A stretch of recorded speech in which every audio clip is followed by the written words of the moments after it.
Flying Sea Ranch because of that right there. Dairy Queen dip cone pie. Okay, we need a gas too.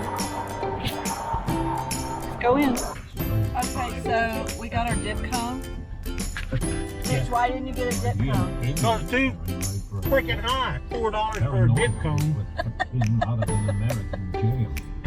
Okay, he's cheap. Much We all know that. EGP's infamous.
Okay, this is the Lava Land RV Park.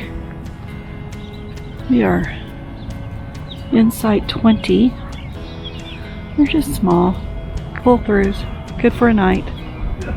Good morning. So we are at the Lava Land RV Park in Grants, New Mexico, getting ready to leave to head to Monument Valley. About I want to say 280 mile drive, but it's not all Interstate 40, so it's going to be a little bit of a long day driving. And there is Mitch finishing up tearing down. We didn't even have to unhook here. It was a nice long site, so that's good. Anyway, see you on the day. Bye.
This is arriving at Goulding's resort.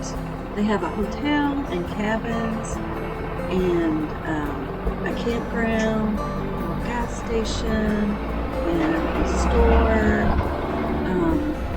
And it's tucked up in under the rocks here instead of out in the open plains. There's a museum.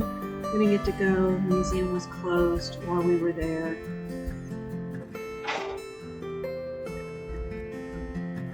There's a long history about the Gouldings.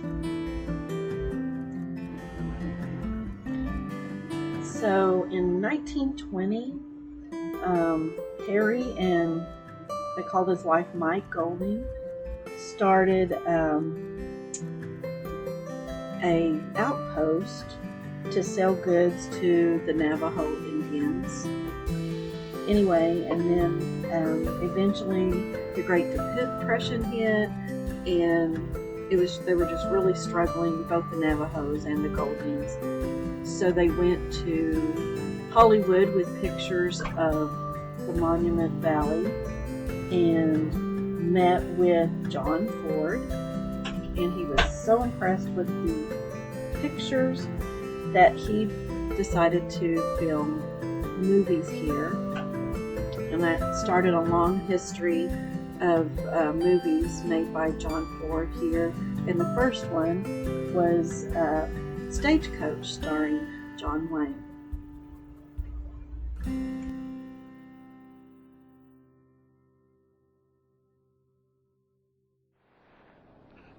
John Wayne's cabin, Mitch.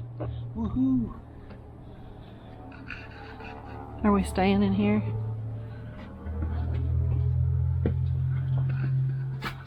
Oh, there's plane taking off. I don't know if y'all can see this very well. I don't know what this is. There he goes. Watch the plane take off. So Mike stored her potatoes, carrots, and onions in here because it was so cold.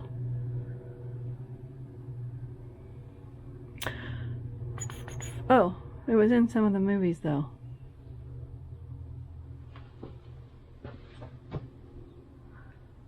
She wore a yellow ribbon in 1946, exterior shots of it.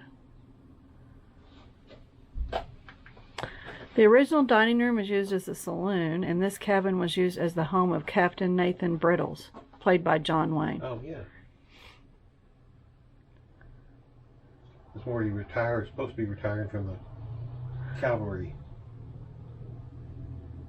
And he gets sucked back in. All about John Wayne. Mitch's favorite person in the whole world.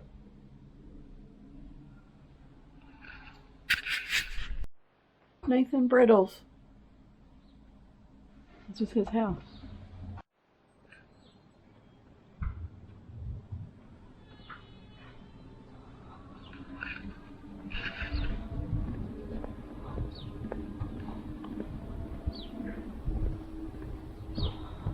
Okay, going to the gift shop. See if we buy it. Next we took a tour, a half-day tour of Monument Valley. It was just an open-air truck that you took it in. There you go. And the first stop was at a housing called the Hogan. And they were saying that 30% of the Navajo population actually still lives in a Hogan.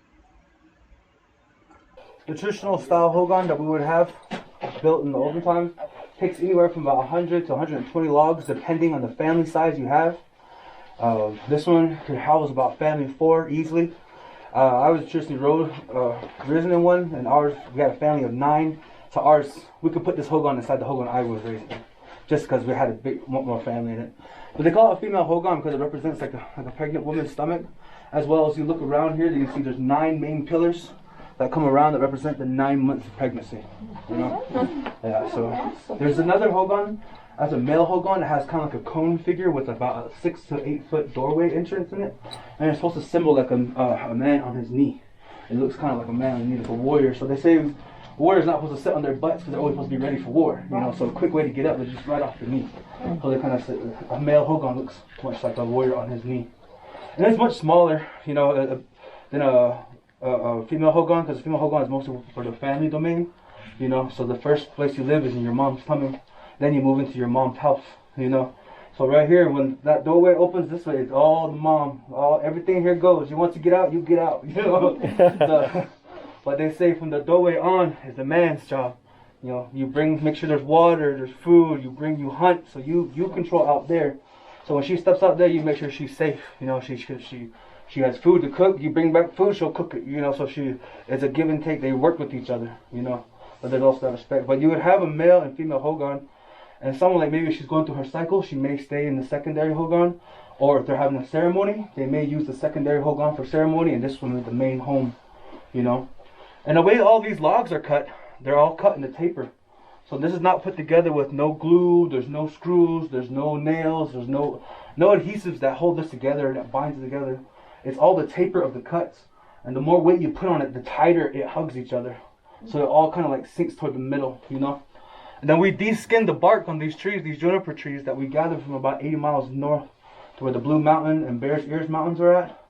Yeah, so you could imagine that it would took a long time to truck back and forth. So it takes anywhere from about 6 months to about 2 years to complete this, depending on the size that you're gonna make for your family, you know. And each one of these logs are about 3.5 feet deep. So you know, when you make one of these, it's meant for a lifetime, you know. And the most upkeep you're gonna mostly go about is just covering the outside with dirt. So we de-skin these and we use the outside as like an insulational layer, so it covers all the small cracks, and then we start packing the sand on top. And the sand on top is usually about 5 inches, and all the way to the bottom is about 4 feet. So it acts like a real good insulational layer for the temperatures of, you know, winter and summer. Summertime, like now, they would start wetting the ground and leave the door open, and it makes like a nice cooler area in here, you know. And then that top part is always open, it's never closed, because it acts as a sundial in her time. You know, so like say that if there's a family living here, in the morning the sun's gonna come down and hit right here, maybe she's gonna start waking up the kids and get them ready for school, you know, cook some food. Then as she sends the kids and husband out to work, maybe it's gonna hit here, and she's gonna start doing something for weeding, because out here there was not much jobs, but there's different trades that every family has done. If they live closer to like clay deposits, the families in that area might be pottery makers. You know, if they live by turquoise deposits, the family there might be jewelry makers or silversmiths. But out here in these areas right here, most folks had big herds of sheep. So what they would do with their raw wool is they cart it. You know, they would cart it with this and get all the twigs and all the little brushing out of the wool. You guys are welcome to take a look at this and pass it around if you like. So those little tools that she would use to help clean her wool, and then she would spin it with her spindle as she's, you know, makes it a varying form of thicknesses depending on what she's making. Maybe she needs a saddle blanket, her husband needs a new saddle blanket, you know, so she might make it thicker for more cushion. Or maybe she's making a dress for her young daughter or something, she makes it more fine, you know, a finer stitch, so she weaves it finer. Then all designs on the rugs, it's not drawn out, it's all in the mind as she counts her stitches as what she's going to go. So they can be some as simple as this, or even more complex, you know, with different designs. And just a little, there's a lady about community about 60 miles away, she made one of the biggest rugs that's out there. It's in the Navajo Museum over in Window Rock. It's a 30 by 50 foot rug. Wow. So you can imagine the lengths that some folks go with their crafts, you know. So other folks would just, they do different crafts depending on the area of the region that they live in. And these are some of her tools that will go about, that will help her throughout her day. So this one is like her multi-purpose tool. These sticks that she have, these are greasewood sticks. So she could, you know, use it to stir some soup and stuff like that. Or she could turn it into like a spatula, widen it to help her serve food. Or even if she's trying to flip some fry bread, you know, with a little poker. But also some of these were, in the old days time, would use for arrowheads, or arrows, just because of their straighter builds. Is somebody making that rug right now, or is that just for demo? It's just for demo, just so we can show you kind of how it would be. Okay. But before pre-COVID, there was a weaver that would show you a little bit about, but with COVID, we're just trying to, make sure that we just keep everyone safe. Okay. So So a few more. someday that may be finished. Yeah, soon. We never know. Maybe finished. A few of these right here. This is buffalo grass, and this one was used for brushing your hair. So she might sit her husband down and get his hair and get it all ready for him and get the kids ready. And this one right here is rice grass. So maybe she got some dry corn, and she wants to make it into like, before we had wheat flour, there was corn flour, So she would get down on her knees and use these stones, and she'd be grinding her corn, And now she's getting it there. She used this to get it all back together. Also, the size differential helps with not getting cornmeal in your hair. Because you wouldn't want to have cornmeal in your hair.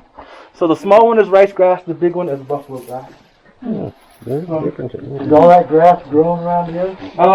It can be found in the valley, but with the sad part about the reservation is when they started introducing livestock, some folks really went at it hard and like they started overgrazing the land. So now with some of these natural vegetation that we would normally find in abundance it's much more harder to find because of that. But right here, this little bad boy is the yucca root, and there's some yucca outside, but we use this as our soap. It could be your shampoo or even a laundry detergent. It has a very mild aroma, but you need to work the lather first before the aroma will come out. But that's a little soap that we would use from the yucca roots. So, and I can't pass this one around, but as you can see, in some places they won't have much sheep, but they'll have these chief chin, which is like a bitter berry that they would make a mush out of. But that plant also will be what some people will do basket weaving like this. They would trade them, and then to make some of these baskets like waterproof to help carry water, since they didn't have plastic jugs or metal jugs, they get the pine sap. We call it jih. They would get that and they would warm it up and they would put it around it, and as it dries, it helps it make it waterproof. So some will make jugs out of these, so they can carry water longer ways. So every family has a way that they would help bring in, some form of trading with other folks, whether it be, like I said, jewelry, beading, pottery making, silversmith, work turquoise, weaving and stuff like that. So those are some of the ways that the mom would do while she's inside the house or stuff, and say the next sundial hits that next post there, all right, it's time for the kids to come, so she'll start getting the food ready. So that's her clock, as she's going about her day. And she can see also the weather, if something's going on outside. So it's like, that's a vital part of the hogan. And it's always open. Even before we had metal stoves, there would still be a fire right here. And like the one I said that I took time and raised them, the entire ceiling's black, just because it was an open fire before we had the stove. But yeah, but these hogans will last you a lifetime when making them, This one right here, Spot, is nap time. Oh yeah, nap time. Yes. So they always face east? They always face to the east, because now your day always starts from the east, and then it just helps. As we drive through the valley, you're always going to see that the traditional hogans are always facing to the east. Oh wow! And right behind y'all folks is a little bit of the vegetation that we use for dyeing, because the only other colors on the sheet will be black, white, and brown. So the rest of them would be, we have to dye them with some herbs that we find outside. But there's usually never any furniture in the house. The beds would have been sheepskin, a sheepskin bedroll, that they would pick up and then when they sit down to eat, probably put a sheet down and everyone just come to her and they eat together. But then the outside shade house we see right here, we call it a chka'o, which is for shade house. The same thing, it wasn't necessarily meant to be a dwelling to live in, but just to help do some outside activities during the summer months. Maybe she'll put she'll weave outside under the shade, or also acts as a second kitchen. They'll cook out there and cook there as well. So the shade house that we'll see outside is just more of like a outside addition, to the kitchen or area that he wants to do some stuff like that.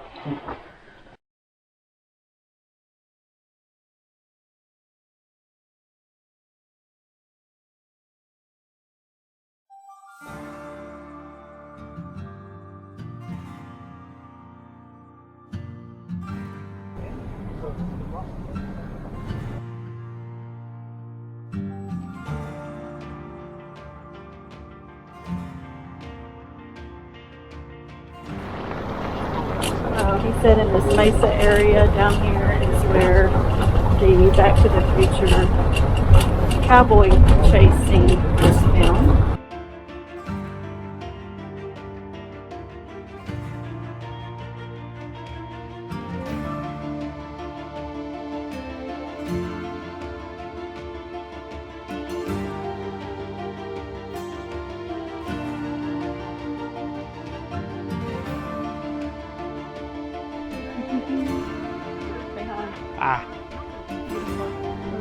Pretty cool. John Ford's Point. Very nice. John Ford set up camp to make his movies. For 4 decades.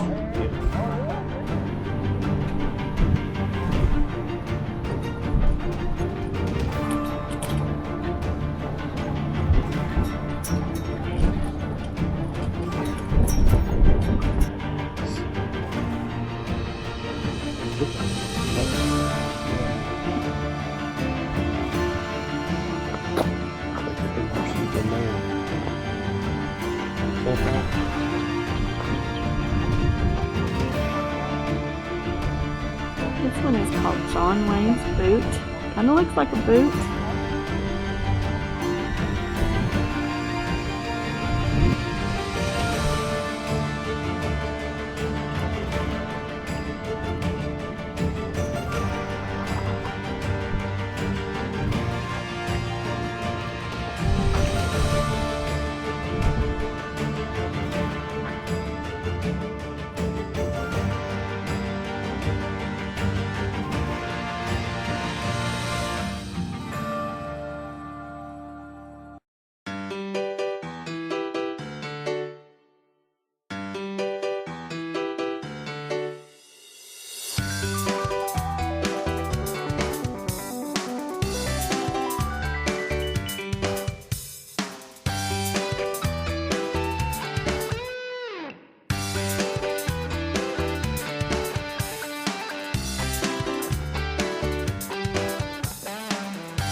Overshadowed by these huge markers. Anyway, here's our side. Campground. That's the office and the swimming pool.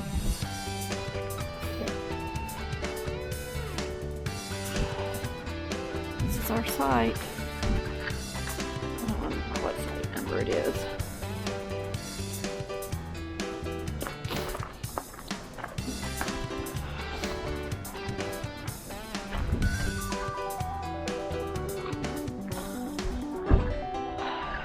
Anyway, we're off for the day.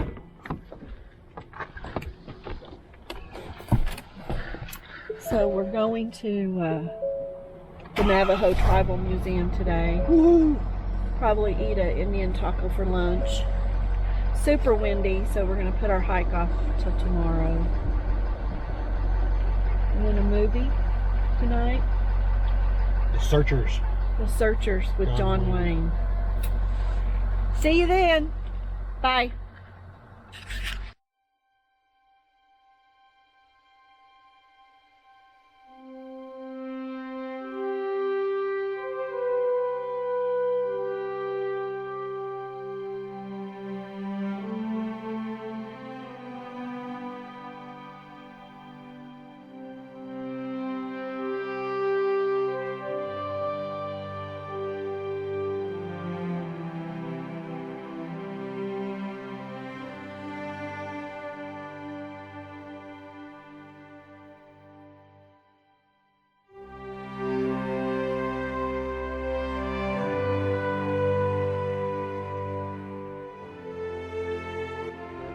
Okay, I don't know if you guys can see this, but you can camp right on the rim of this. How amazing would that be? What you do?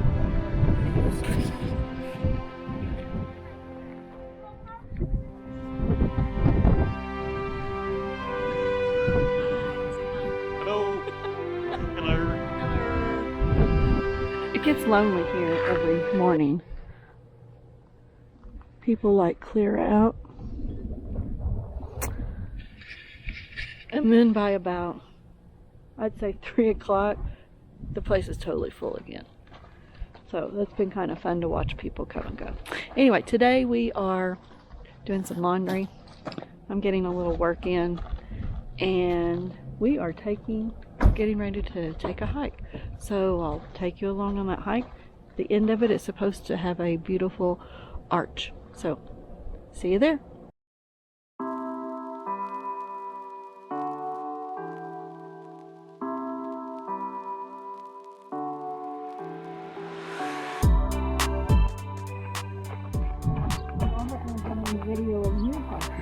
That's fine.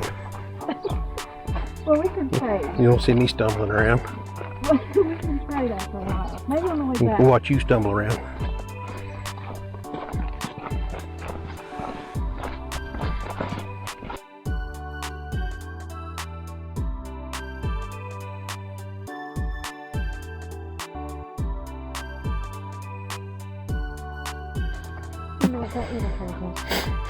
Just probably. Wait a minute, how'd I get in front?